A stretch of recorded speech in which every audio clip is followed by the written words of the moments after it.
With NFR Extra, we're going to take you behind the scenes in a way you've never heard before. Every 2 weeks, you're going to hear personal conversations with the icons and personalities that make up the world's richest and most prestigious rodeo. NFR Extra. All dirt, all rodeo, all year.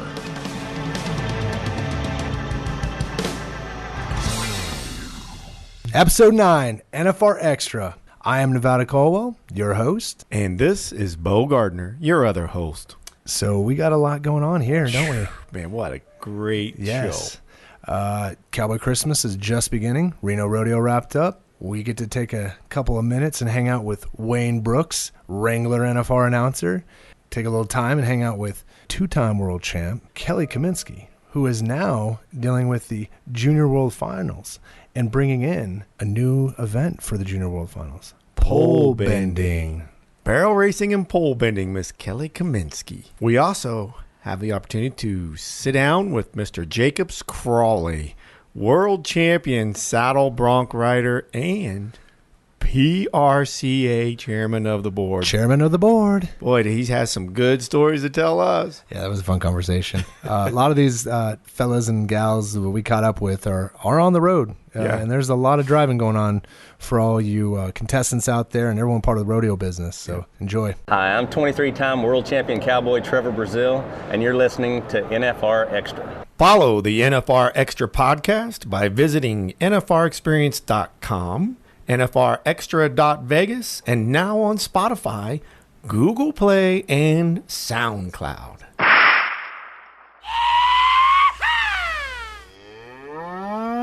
This is Bo's Bull, the rodeo news of the week. Arizona native, 8-time Wrangler NFR announcer, 5-time PRCA announcer of the year. Today we have on the show Mr. Wayne Brooks. Mr. Wayne Brooks. Welcome to the show, Wayne. Hi, guys. Glad to be on.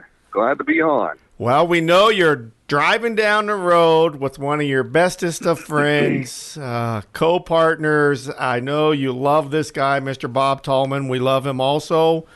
But you're headed from Reno, which was an amazing rodeo. We'll let you tell us about that all the way up to the Calgary Stampede. So how was Reno Rodeo, sir?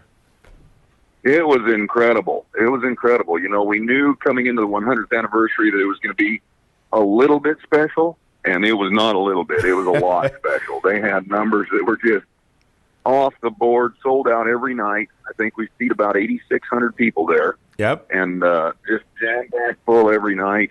The weather was incredible. Usually it's, 95 to 100 degrees there every year. And this year is 81, 2, 3 every day, pretty much. And you needed a jacket at night by the time the performance was over. And just everything that could go right did. And the president, Mike Torvinen, that was at the head of helm of the ship here this year, he was just flabbergasted. I mean, he didn't know which way to turn. Everything was going so well. So from an economic standpoint and ticket sales, some of their sales, like specialty sales, was up 200%. Isn't that crazy? I think Montana Silversmith, they sold about 1,400 buckles, and we're ordering another 5. Yeah. So they were hoping for that second delivery on Thursday, they said. Awesome. So.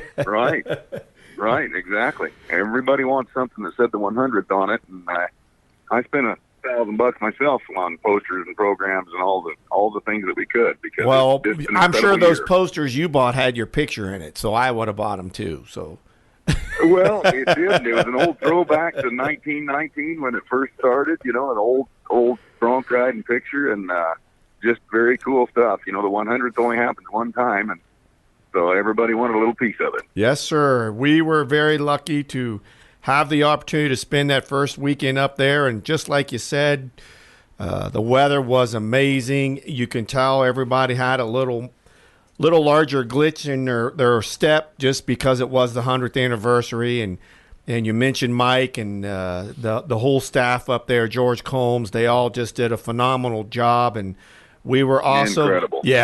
We were very, very fortunate to see the dedication they had for Mr. Bob Tallman that first weekend. So what was it like announcing with Mr.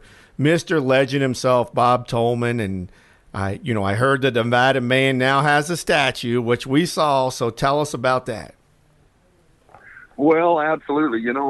And to quote Bob, I said something about on the microphone, one of the reasons that rodeo is so successful is because of him. Yeah. His input, his voice, his demeanor, and all of the things that you need to do to take a rodeo that was 2 or 3 performances 40 years ago to 10 of the biggest performances that you could ever have.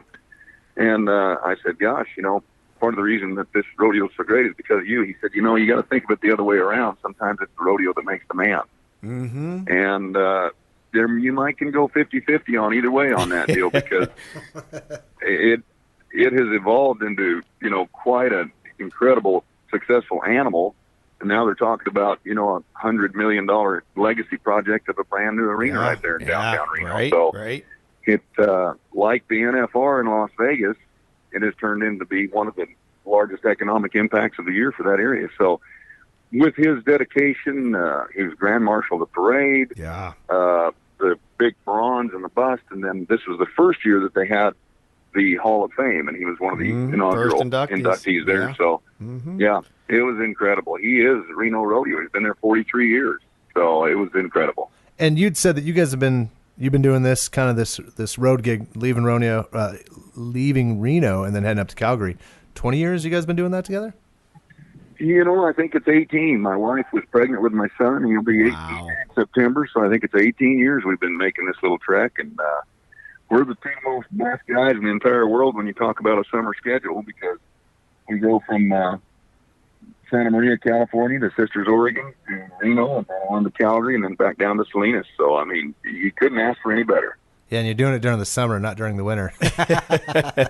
Yeah, I don't think I'd want to do it. It's a great summer gig, that's for sure. Yes, we also celebrated, had a little birthday cake for Mr. Reno Rosser, the Flying U. So he's another reason why we make the trip up to Reno, and it's another reason why it makes it so special. So happy birthday, Reno. So of all the 2019 100th anniversary Reno Rodeo champions, is there any one champion or maybe even a couple champions that stand out to you? Sir, who would you like to throw out there? Well, absolutely. You take the NFR veterans and the world champions like Chad Masters, and those are no surprises. Those guys are rock solid and just they're hard to beat no matter what. Yep.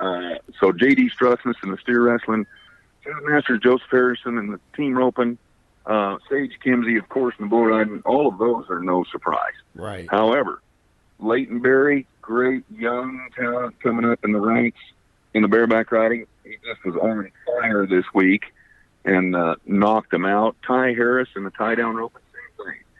Good young talent. There was a couple other young guys right there at the very last had a shot, and just the day didn't work out for them, and that's how Ty Harris ended up winning that deal.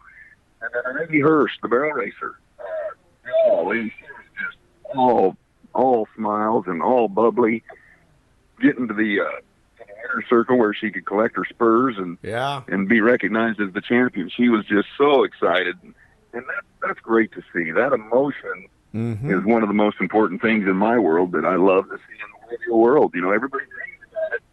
It doesn't happen that often, but when it does, it's an incredible deal. Wow.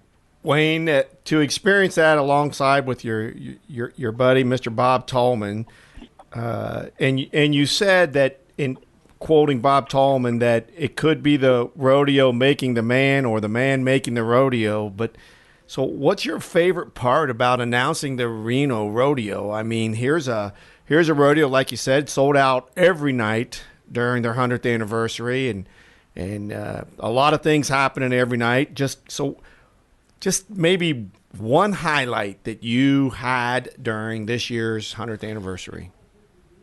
Well, I'm going to fall back on the word that I just said a moment ago, and it's about emotion. Yeah. There's a feeling there that is hard to replicate. Everybody wants to have that feeling, and it's just really hard to build. So when you have the fire in the sky sunset, 75 degrees, full grandstands, and 25 mares and colts run through that arena, and the crowd cheering them on, there's no feeling in the world like that.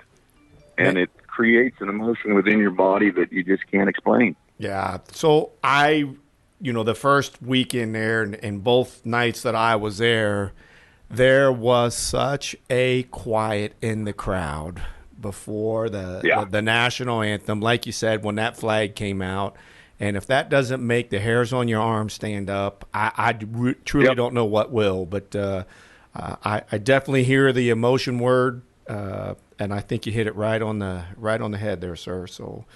Absolutely. That American flag, those American Colts, we broke the record of the bronze batting twice this year, from a 91 to a 91.5 to a 92. And, oh, my gosh, you could just write a nice little book on just the 1 year, you know? Mm-hmm.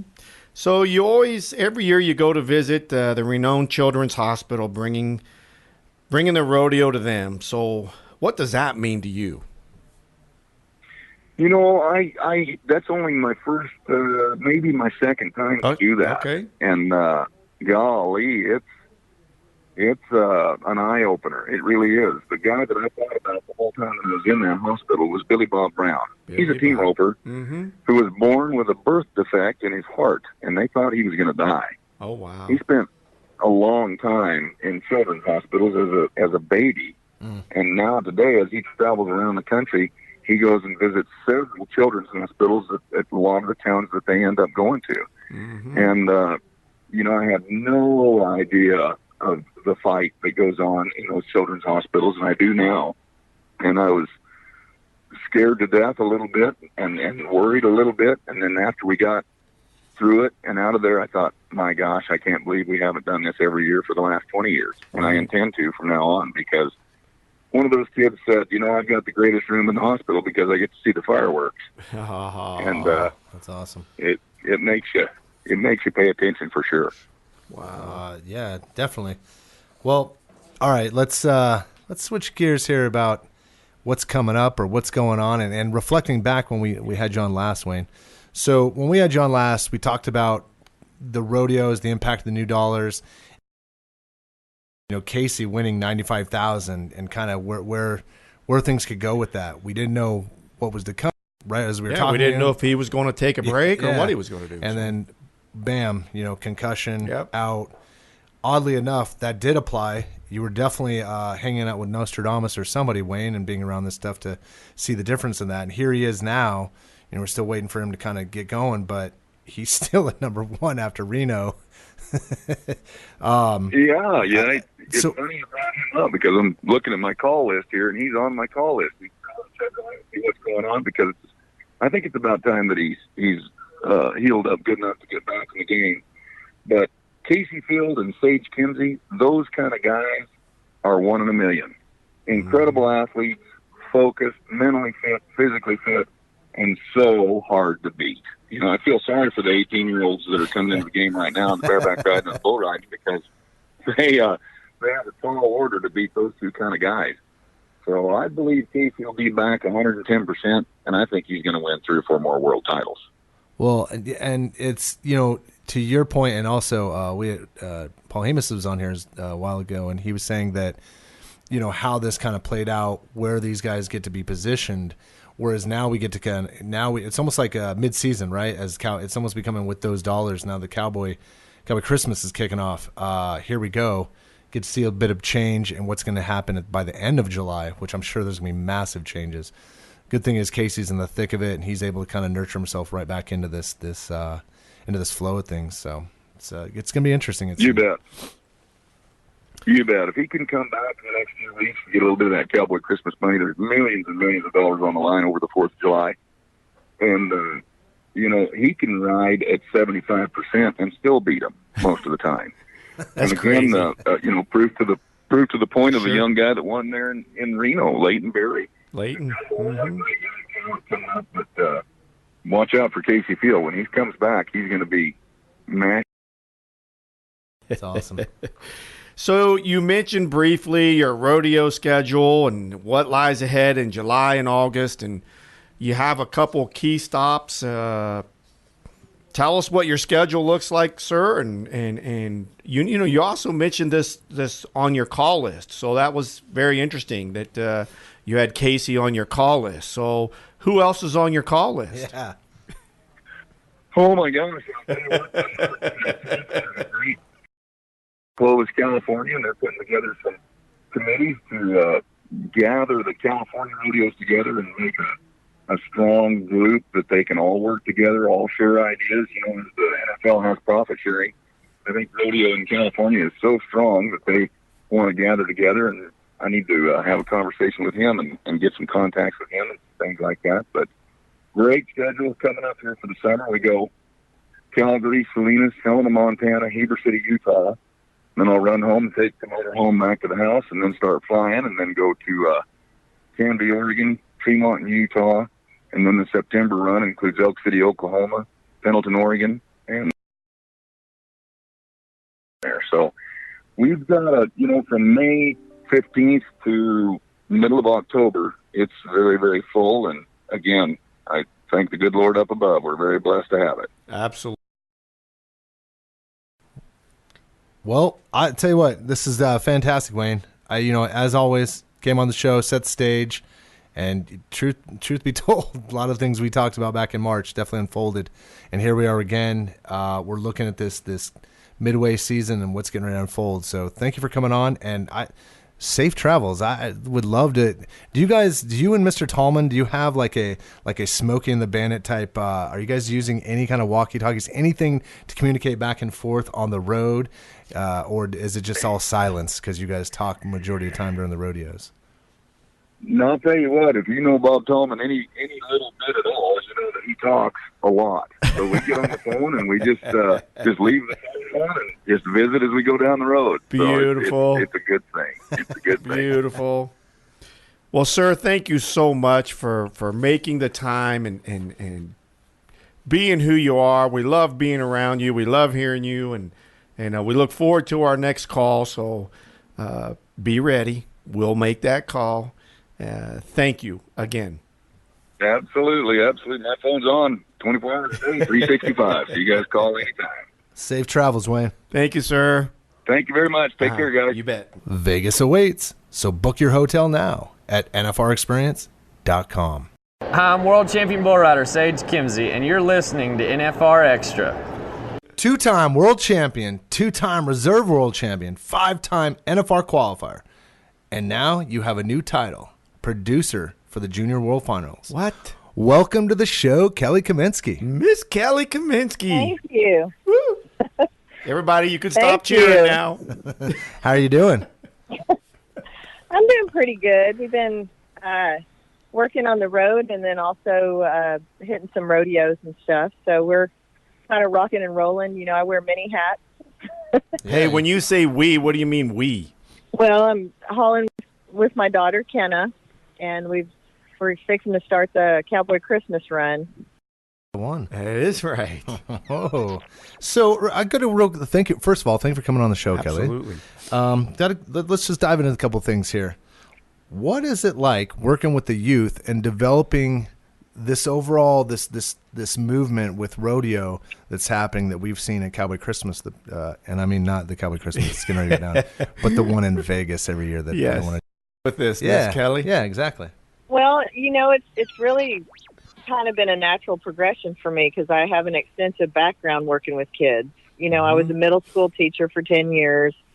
I taught clinics around the world, and I've been teaching and coaching kids with barrels and poles for years. And then I was an executive director for our high school region rodeo, and I've worked with our Little Britches group that we had. And so I've done it for a long time, and I've produced barrel races as well. So it just kind of all came together, and I've always wanted to do something special for the kids that, to kind of make them have a feel of what it's like to make the finals and be in Vegas and kind of have just a little bit of a touch of that and sort of do it in a responsible way where we bring them up to where, it's overwhelming when they get there because, of course, it's such a great production and we have them sign autographs and all that kind of stuff. But it's been a lot of fun, especially, seeing some of these kids grow, not only as people individually, but as riders as well. So since obviously she has a long resume. Yes, you do. You've obviously you've taught, you've won, you've done everything that needs to be done within the rodeo business, which now you have a lot of experience. Seeing what you're seeing with a lot of these young ladies, do you see any of these ladies they have what it takes to make it to the Thomas Mack Center and compete for that gold buckle? Oh yeah, I totally believe we're going to see some of these kids that we have run down the alley at the Thomas and Mack. We've got a bunch of really talented kids, and I'm not just saying, the ones that are mounted on great horses. I'm just saying the ones there are some that have some amazing horsemanship skills, and that's why, I do the qualifiers the way I do is because we pay it out in a 4D, but we take the fastest kids to the finals. But, when you pay in a 4D, which if you're in barrel racing, you understand that format. Oh, yeah. It gives kids 5D, 3D, yeah, I know them all. Yeah, and we're building up we're building up their confidence skills, but we're also building up kids that they may not be mounted right now, but they're getting there and they're getting that experience in, so it gives everybody a chance to win at our qualifiers in our, qualifying series of barrel races. But, there's some kids that they're being taught not only how to ride balanced, they're learning how to read the ground and the arena and pay attention to their horse's needs. They're also getting that mental attitude and being humble when they're winning and also when they're losing. You've got to learn how to lose too. So the parents and our parents are so instrumental in teaching these situations, and that's one of the things that when I have a meeting with the parents, I talk to them about that. I kind of coach the kids and the parents, going through this whole experience that we have together. So, all right, since you're setting up the talent, we asked the question. Obviously, you've been seeing a lot of these ladies, and you know the names. Besides your daughter, McKenna, who else do you think, or maybe even two names, that you see right now? Because we all want our kids to do well. Like, they ask me if my kid, he's the best. We got to exclude that one. But of course, mine's the best. No, I'm just kidding. Give us a couple names, like some no, names. I totally get that. I'm probably more of a realist about a lot of things. But I don't want to throw out names out there because we have quite a few that but I don't want to miss out on somebody else that I forgot or anything like that. But we really do have a talented pool of kids. The ones that I look at mainly right now are the older kids because they're the ones that are going to be getting their permits and filling them and going into pro rodeos, which we've already been seeing that over the last couple of years. We've had our current senior champion that won the trailer this year. She was running in the same set as Kenna at Reno the other day. So, we're seeing that, and it's exciting for me to see these still, getting their dream as well. So it's like a great stepping stone. So exciting, isn't it? I mean, even as a mother, as a coach, to be able to watch and see that progression with your students is just absolutely amazing. I mean, it's like I've told you personally before, Bo. Mm-hmm. Every kid that runs down that alley is my kid, yep. And I feel that's how I felt when we did high school rodeo. That's how I felt when we did Little Britches rodeo with the kids. That's how I felt. I feel like anything because of that adrenaline rush, and I've been the little girl that wasn't mounted as well, or I've been I've been every one of those, and so it's. To me, I take it on, and of course, we've had that conversation. Are you taking it on too much to heart? And I probably do because I love my sport and I do love kids, and I want to see them progress and have a hand in watching our sport progress and these kids grow up. It's neat. Yep. So it's pretty cool to have my own kid involved too. It is. It is. Sure, it is More personal. Absolutely, no doubt about that. Yeah. So. NFRexperience.com. You can check out Junior World Finals. You click on that. You can see all the producers with all their schedules, and they hit a minimum of 12 qualifiers per year. And so Miss Kelly, with 2 events, with pole bending and barrel racing, what are some of the places you'll be heading for the qualifiers? Because you would not believe the calls we get in to this office, and we keep having them refer to he's not kidding. to the website. How do I get my kid, and where can I go? And so if you could kind of give your 2 cents on the best direction. Okay. Well, they can go to our website, which is kkrunforvegas.com, and the schedule is on there. We, for the rest of this year, we have one in Montana on Tuesday, which is tomorrow. The books are closed on that one. We have one coming up in Utah, and then we'll have one in Las Vegas, one in Washington, Clovis, New Mexico, and I think we have one in Lexington, Virginia. Mm-hmm. So those are coming up. We've already been to, let's see, where have we been? We've been to Mississippi, Georgia, Pennsylvania, Texas, Arkansas, Oklahoma. We've been everywhere. It's a lot of the country. We go as much as we. Yeah. So have you done a summary page and said, okay, we're hitting this many states and we have this many entries? Have you kind of done an overview analysis of where you're going and maybe what you could change for the future? Or? Yeah, we're probably, we have so many, the demand for people wanting to hold a race. Or a qualifier, and so we're looking at going more towards a point-based system, whereas before we take so many kids, the fastest kids, and then we take the top 10 point earners across the country, and we're kind of looking at if we can add, the only way we can add more races, because as you know, we have a limited amount of time and space up there at the Wrangler Arena.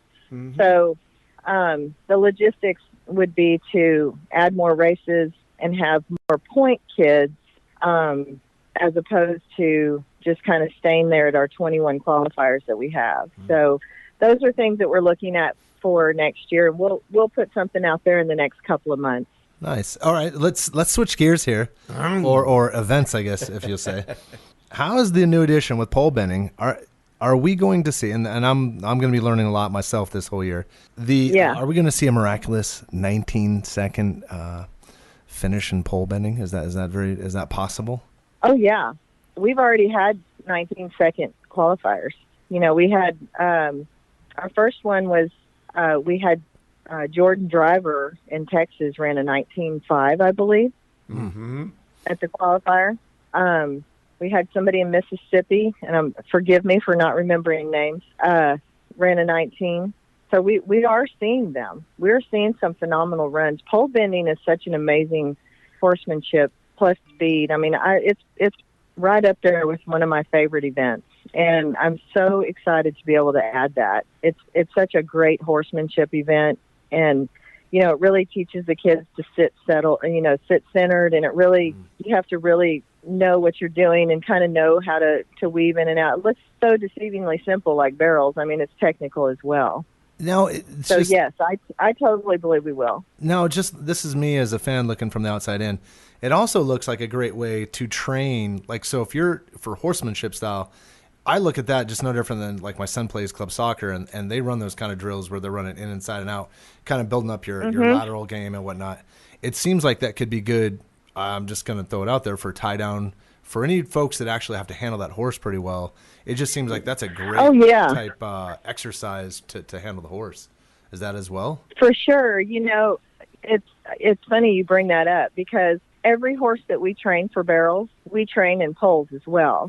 And, the great Mary Berger, she says the same thing. And it's funny because I remember years ago, my mentor in rodeo was Ronnie Seawalt, who was a calf roper.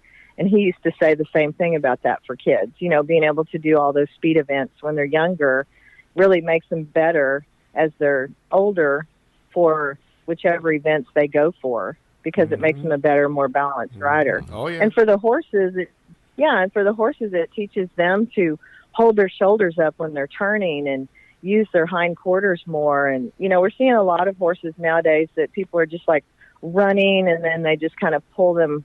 Everybody's got a different style. But the horses that actually use those hindquarters and stay up underneath themselves and stay balanced, those are the ones that can stand up on pretty much any kind of ground. That's what, you've got to teach them to do that. Here I am being a teacher again. Sorry. Oh, it's all good. Mama and teacher. It never stops. It doesn't stop.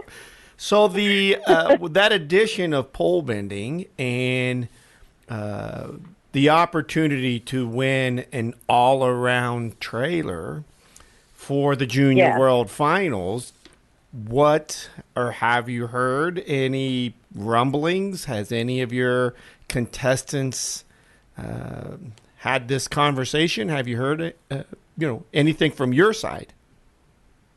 Not really. I think they're just so excited to be going to Vegas and have the opportunity. I think that, it'll really hit them when we get there.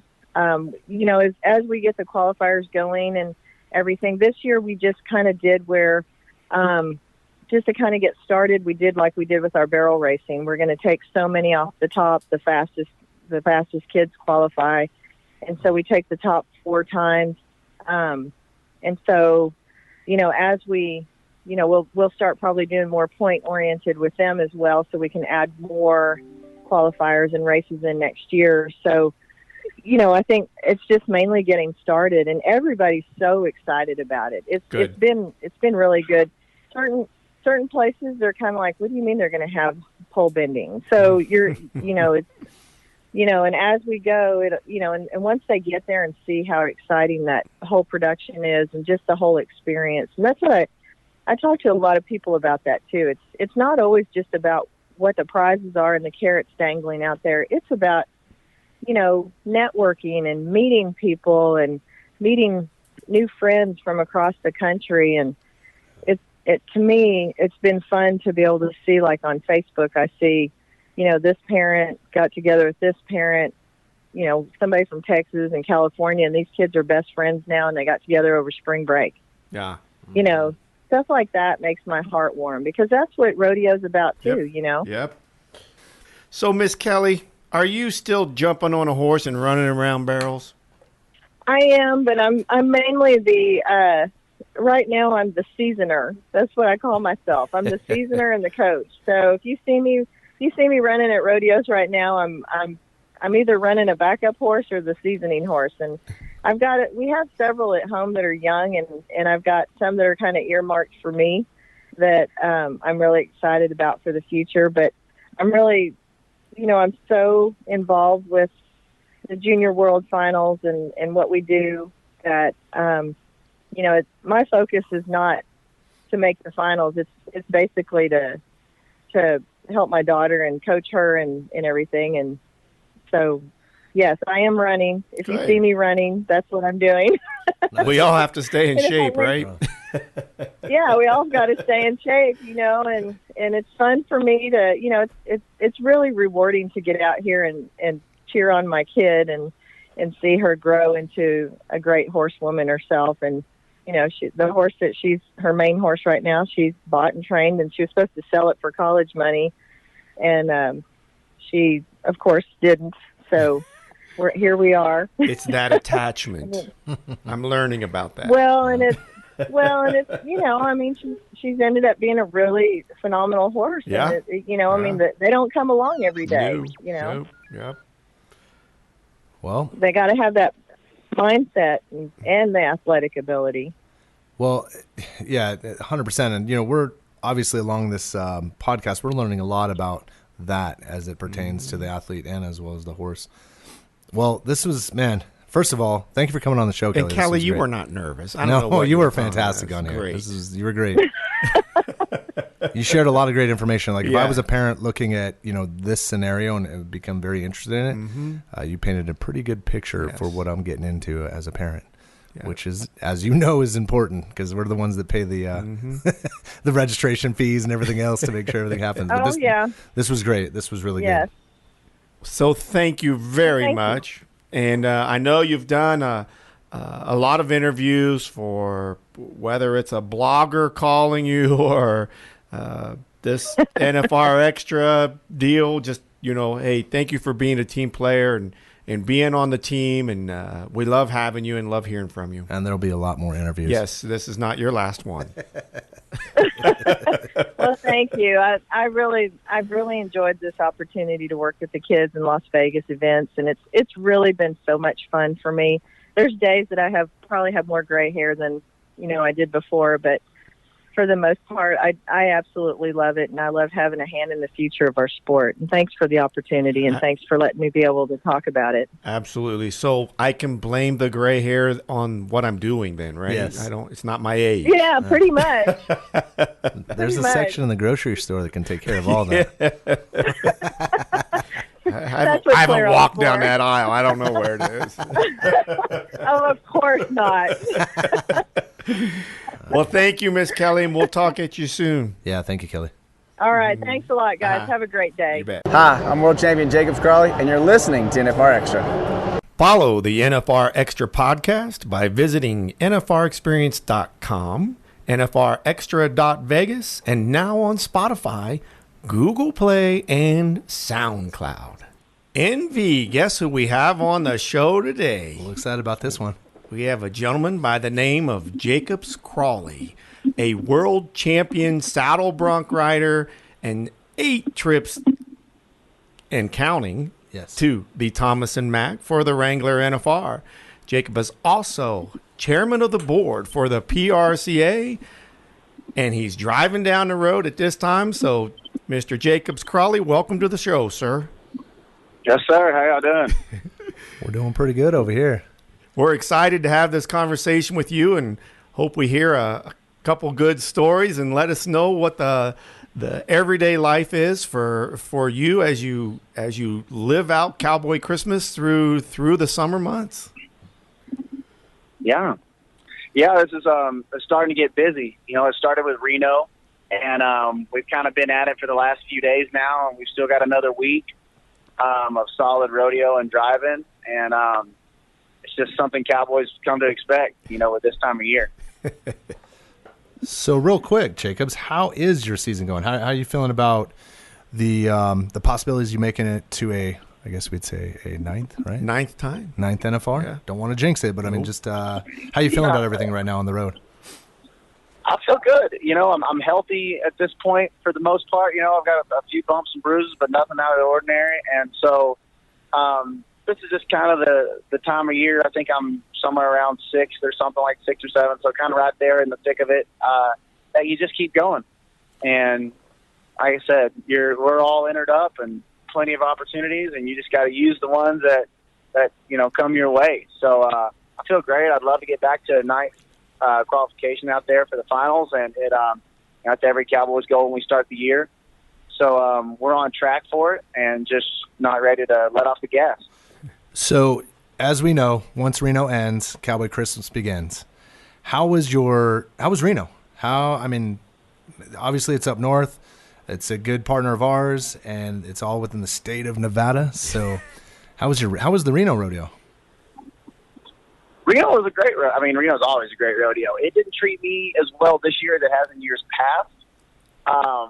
But we still had a lot of fun, and my little brother did well over there. He placed in short round and placed in the average, stuff like that. So, Mr. Sterling. It's a great rodeo. Yeah, Sterling. Yeah. Sterling, yeah. Yeah, he's looking pretty good in the standings. I think he's qualified 5 times to the finals. He's going for his 6th this year. Who I travel with 99% of the time. Is he with you now? He's not. He was in Ponoka, Alberta, and he's meeting me in Cody, Wyoming. So I'm driving through Montana right now, and he's headed south from Alberta. So do you guys, and because just paying attention, you two, over the standings of the past, 8 years, 7 years, whatever, how does it go with you guys as far, because you guys in tandem make the NFR, and does it go back and forth, brotherly love about who's what and where and the standings? What do you share and what don't you share with your brother? Well, we're pretty much an open book as far as that goes, kind of deal. We, the whole brother against brother thing, like in the rodeo side of it, like we pull for one another, like absolutely 100%. Couldn't be more supportive. But like in anything else, we want to crush the other person. Like right. if it's golf, if it's pool, if it's, anything, throwing rocks into a lake or whatever. Like we want to beat the other brother, as bad as we possibly can. But in rodeo, we really pull for one another, and that's what makes rough stock kind of unique. Is that you're just kind of going against the animal, and so it makes it a lot easier to pull for your friends or your brother and stuff. So you compare notes. If you know your draw, know the livestock. You compare those notes. You root for him when he's doing his ride, but when it comes down to it, you're like, I got to kick this guy's butt. In anything else other than rodeo, and anything else. Yeah, we always say we want to tie everything in rodeo. Like we can split first, but like anything else, absolutely, we want to kick the other one's butt. I could see how it would help. But on a positive note, right? Like that probably helps you guys out. You got your biggest fan sitting there kind of, hey, you did this wrong, Jacobs, or you did that. I saw how you did this coming off, right? Like I'd imagine you guys have that kind of relationship. Yeah, and then if you've been with, as close as we are for as long as we have, no one knows you better than that other person. This is a guy that I've spent as much time as I have since we were little kids, growing up rodeoing, and then our entire bronc riding careers and everything. And so no one knows you better other than, yourself would be your brother that sees you 100-something times a year. Yeah. So it is good. And it's that support system that's always there. That's what's so much fun about making the NFR together. It's just like you spend, almost half of your year together and going to rodeos, this, that, and the other. And so whenever you cap it off at the end result, that get in the locker room, that's just what's made it really cool over the years, being there together. Yeah, that's got to be a great feeling. So what do you guys do together as a break? If you're traveling together, you're going down the road, you've got a couple days to yourselves, what do you and Sterling do together to have a little bit of fun? I don't know. We that's just it. We like to have fun. So, you're stuck out in like Montana or wherever we're at. We're going to, we'll go fishing in the daytime, playing music at night, relax and, take the edge off of an evening kind of thing. And it's, but just all in all, we have fun. We don't get too worked up, and there's no room for, if things aren't going great, there's no room for any kind of negative attitude. So you just got to enjoy it. And you got to remember that, we're going to get older someday. We're not going to be able to do this and live this lifestyle. And, there's no point in, dragging the ground, kicking dirt around, being negative right now. So it's, we're all upbeat. We like to have a lot of fun. We play a lot of pranks on one another. We play a lot of pranks on, we really like to find a third party to gang up on. And, so that's kind of what we've done for our careers. We just, it's been a lot of fun. And so is there someone that you and your brother typically like to pick on when you go to these rodeos and you're playing a prank? There's nobody's a target. Everybody's a target. Anybody other than ourselves. So it's one of those things that it just changes often, but like we had a lot of fun. We've always done everything together, so it just, we kind of know what the other one's gonna say and do to the whatever we get to teasing or something like that. And, it just goes back to, I don't know, we always have fun at like the fashion show there in Vegas, and we'll be silly and stuff like that. And like, I don't know, we just try and make the most of every little event that we can, and do it all pretty lighthearted for the most part. Yeah, I'll tell you this, just knowing, because we have a lot of peers that go to that show, the Crawley brothers are a big form of entertainment that everybody looks forward to, just so you know, and I think you already know that, but yeah. Well, it is,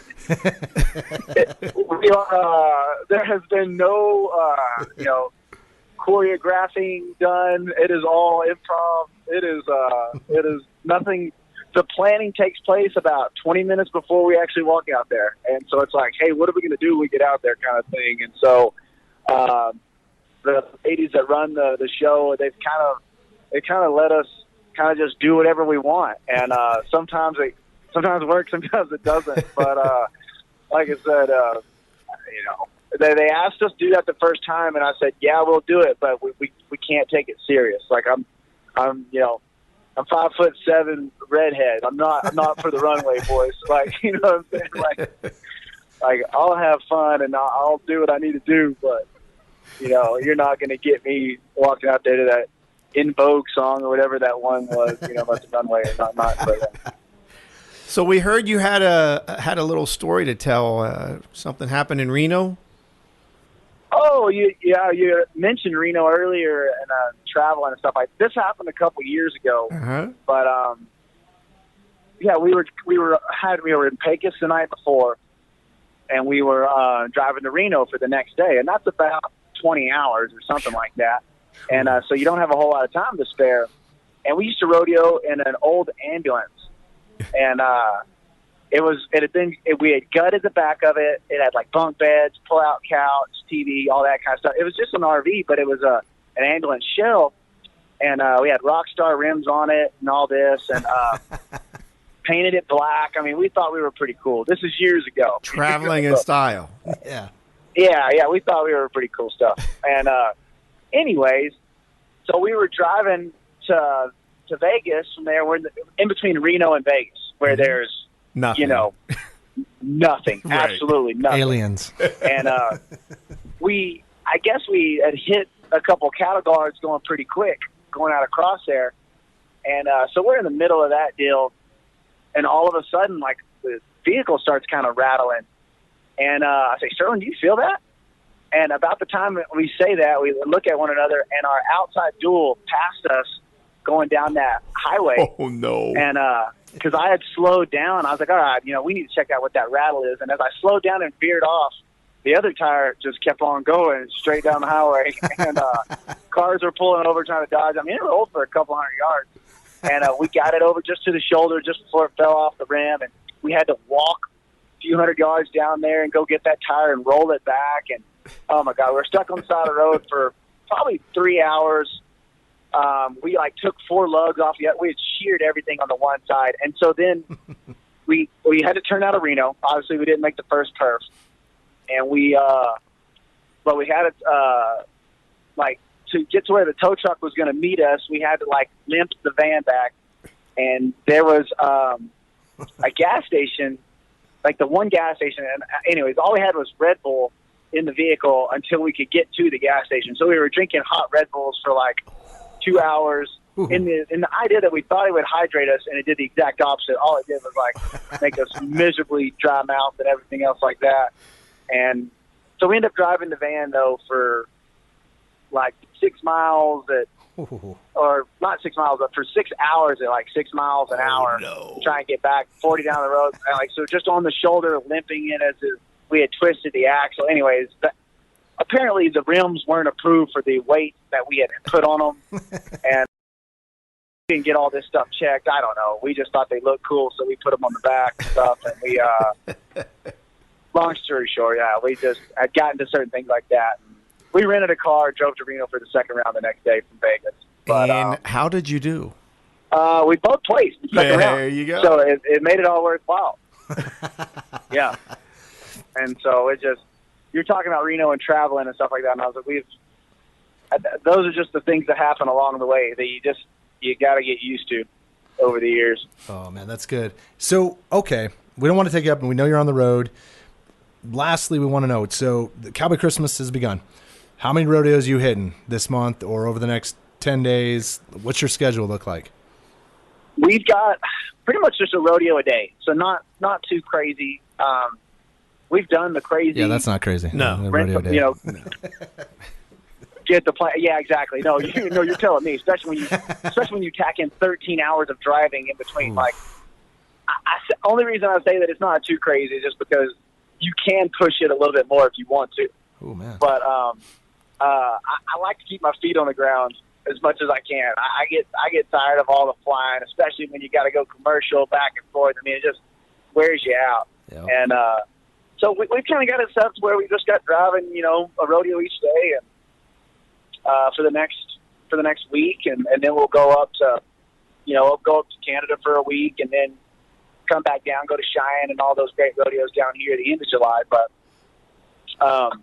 yeah, I mean, it's a pretty easy setup, and I think a little bit of that comes with age. Like I said, this is my 9th or 10th year to be doing it, full time and pushing Cowboy Christmas. And so over the years, I've kind of found out what works best for me, and that's just not getting too crazy where I can. Just enter up in the ones and pick the ones that you like to go to, and just try and win them when you get there.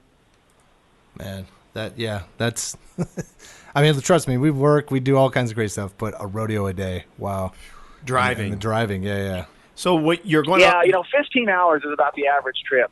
Wow. So, 15 hours doesn't sound that long until you do it about 4 days in a row. And then you're like, oh my gosh. So. We were just talking about this in the office, and also, this is the other thing that a lot of people don't talk about. They just see the end result of you riding or some highlight or something like that. So you do all that, you take that time for less than 10 seconds of a performance a night, right? Like when you kind of quantify. Oh, yeah. It's amazing. And I guess you just get used to it, because if you step back and you try and, process that, logically, like being worth it and things like that, it really, it's tough. It's tough to make people understand. We had some guys with ESPN Magazine ride around with us for a little bit and did a bit over Sports Illustrated. I can't remember, but they were, anyways. That was the toughest thing to get across to them, was that all the driving that goes on for 10 seconds of just a little blip of something, and because any other sport or anything like that, you've got time to make corrections, and it's a 2-hour game, hour and a half, game, whatever it may be, so it's not just crushed into 10 seconds of action, and so. Well, just like you said, you play these mental games and those long drives between events, and you just really don't know what direction you're headed. So, I mean, I couldn't even fathom that. No, I can't even wrap my mind around it. How do you stay healthy? Yeah. Whew, you just get tough with that, I guess. That's part of it. Also, the drive is the icing session. You usually ice on the drive for the first little bit, and you can ice of a morning. And if you get any kind of time, you try and get out of the van and run, do something just to, move around, basically. If you can find a place to go jog or something like that, I got to try and do that at least once every few days, because after those kind of drives in the van and, the all-nighters and stuff like that, they start to stack up on you. Like I said, saddle bronc riders like in dog years. So I'm 31, so it's one of those things that, I feel like I'm 51 sometimes if I'm crowded in the van for 5 days in a row. I'm getting too old for that game. Where do you eat? How do you plan your meals? When you stop, you eat. And beef jerky? What do you eat? Bob Tallman's beef jerky? No. Does he load you up? Or? I live on coffee and water. Essentially, is what I do. Oh my Lord! Coffee, water. Breakfast sandwich in the morning, Subway at lunch, and hospitality. Hopefully at the rodeo. That's what it's like. So do you choose the rodeos based on the hospitality, or still the money added? You don't, but you certainly perk up. If I'm going to a rodeo I know that's got good hospitality, you're like, hey, I can't we wait. don't need to eat till we get to the rodeo because they got good grub over there. I am not stopping at Subway.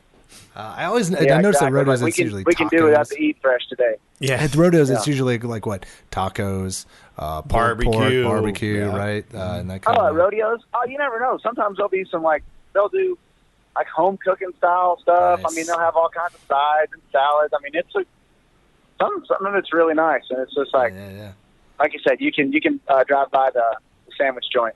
if you got that at the end of it. Jacobs, we really will never understand how the day in and day out life of a cowboy on the road, a contestant, a qualifier for the NFR, what you need to do and what do you have to put into it. We will never understand all of that. But my Lord, man, you do it, and then you also have the role of the chairman of the board for the PRCA. How do you manage that schedule? Yeah, seriously. That's planning, I guess. So my first year of full-time rodeo, I was a full-time student at Texas A&M engineering program.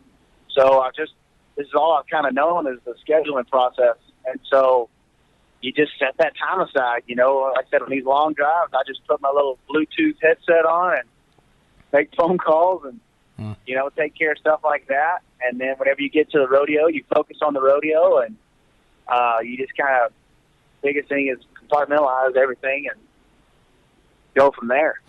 Yeah, you guys got to consolidate your steps. Thing. Yeah. I mean, if you don't consolidate your steps, you're going to be chaotic and all over the place. And sounds like you do. Right. Wow. Well, you keep it fun. I guess that's how you get through it. You have a great partner with your brother. You obviously winning makes the next drive a lot easier. Yeah. Yeah. That heals a lot of those bumps and bruises. It sure does. Yeah, coming up empty paychecks going from road to road, that would be a lot of thinking there. No, that's how you get burned out pretty quick. Yeah. No, But if you can win a little bit along the way and have fun, seeing your buddies, this, that, and the other in the new town, that's great. I think it was like 113 whenever I left Texas the other day. Let's say the other day, like 2 weeks ago. So it's like the options are be in Texas and work through that summer heat or go rodeo and travel around and places where you wear jackets at night. Yep. Yep. Well, now you're driving through the beautiful city of Bozeman, Montana. Oh, man, that's beautiful down there. Yeah. That's God's country. Well, now I'm in between there. I'm out of there now. Oh? Yeah. Whenever we started this deal, I'm almost oh, my gosh, we've been on that long. Now. We got to keep rolling. Yeah. Well, this was good, Jacobs. Thank you for taking the time coming on. I mean, man, this is, we're catching up with just about everyone we possibly can on this podcast and just add you to the list and find out what's the road to the NFR like. Yep. And well, we hope you listen to it. We hope you share it. Let all your friends know that you were the celebrity on the show this week. So got it.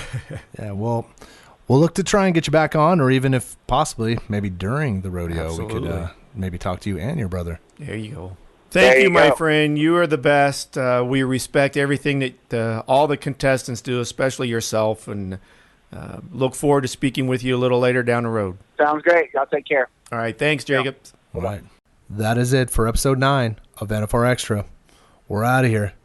NV, we got to give a big thank you to our guest on this week's show, Mr. Wayne Brooks, Jacobs Crawley, and Kelly Kaminski. Man, did they tell us and share some good stories. Yeah, it was time well spent. Yeah. And a lot of learning there on a couple of things that are going on in the junior circuit, and had no idea about pole bending. No idea. It was fantastic. And Jacobs, man, I could spend hours talking to that guy. Listening to him and his story about his brother Sterling, right? Yeah, they got a good combo going there. Well, hey, join us in a couple of weeks for episode 10 of NFR Extra. And remember, share it with your friends. Let them know if you love what you're listening. Well, let's get them in on this too. Yep. Gotta make it out to Vegas, where the big boys roam, with the rovers and the racers and the bulls and the broncs, and the ladies in the skin-tight Wranglers and the cowboy hats. And it don't get no